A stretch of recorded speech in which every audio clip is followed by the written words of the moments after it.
នៅក្នុងឆ្នាំ2025មាសហក់ឡើងថ្លៃខ្លាំងក៏ប៉ុន្តែអ្នកនាងដែលគាត់ថាសូថាឆ្នាំក្រោយមាសអាចនឹងមានការឡើងថ្លៃខ្លាំងជាងនឹងទៅទៀតនេះបើតាមការវិភាគរបស់អ្នកនាងដែលគាត់ថាសូ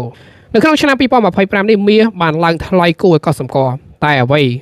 ដែលគួរឲ្យចាប់អារម្មណ៍វាក៏ជាឱកាសសម្រាប់អ្នកដែលចង់ធ្វើការបណ្ដាក់ទុនដែលចង់ទិញទុកសម្រាប់លក់ចំណេញ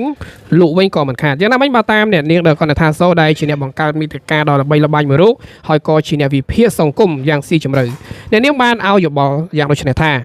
អ្នកបងប្អូនគ្នាគួរតែទិញទុកសម្រាប់បាទទុកចំណេញនៅពេលក្រោយជាស្ដីអ្នកនាងដែលគាត់ថាសូបានសរសេររៀបរាប់យ៉ាងដូចនេះថានៅក្នុងឆ្នាំ2025នេះមាសបានឡើងរហូតដល់ទៅ 50% តែយើងគួរតែចេះពេញចិត្តជាមួយនឹងលទ្ធផលបែបនេះឬក៏យ៉ាងណាតើប្រុងឲ្យវាឡើងមិនឈប់ដោយមិនឲ្យបានសម្រាប់ខ្លះដើម្បីឡើងទៅតតាំងបន្តទៀតឬក៏យ៉ាងណាបើឆ្នាំក្រោយមាសវាឡើងដល់ទៅ$600នៅក្នុងមួយជីតែនេះខ្ញុំគិតថាវានៅស្ទើរផងតែហេតុអ្វីទី1នៅក្នុងប្រវត្តិសាស្ត្ររបស់សហរដ្ឋអាមេរិកមាសដែលខ្លួនមានគឺមិនដែលមានតិចជា20%នៃបំណុលរបស់ខ្លួននោះទេ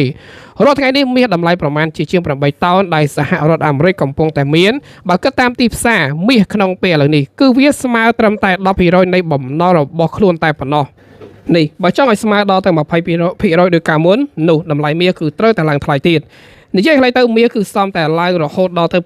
$800នៅក្នុងមួយជីផងប៉ុន្តែខ្ញុំមិនដែលរំពឹងទុកថានឹងឡើងដល់ប៉ុណ្ណឹងទេត្រឹម$600ហ្នឹងគឺខ្ញុំលក់ហើយទី2ខ្ញុំបាននិយាយដដែលបែបនេះម្ដងរួចទៅហើយថាសហរដ្ឋអាមេរិកកំពុងតែស្ថិតនៅក្នុងវិបត្តិបំណុលហើយมันអាចសងរួចបាននោះទេ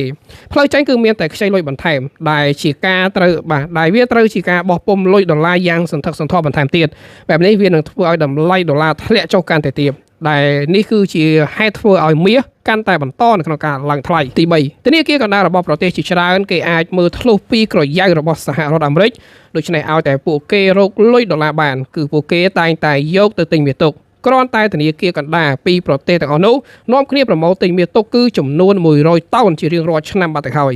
សរុបមកខ្ញុំមើលមិនឃើញថាមាសអាចនឹងធ្លាក់ចុះខ្លាំងដោយរបៀបណានោះទេនេះមិនមែនជាដុំថ្មដំបងផ្នែកហិរញ្ញវត្ថុនោះទេខ្ញុំគ្រាន់តែប្រាប់បងប្អូនអំពីអ្វីដែលខ្ញុំគិតនិងធ្វើសម្រាប់ខ្លួនឯងតែប៉ុណ្ណោះខ្ញុំដឹងថាខ្ញុំទិញថែមហើយកាន់វាទុកតែសម្រាប់បងប្អូនវិញសូមធ្វើតាមតែចិត្តបងប្អូនទៅហើយទទួលខុសត្រូវដោយខ្លួនឯងសូមយកតែលុយដែលមិនត្រូវការប្រើប្រាស់ចាំបាច់ទៅទិញទៅបានហើយនិងប្រយ័ត្នទិញប៉ះចំមាសខ្លាំងៗ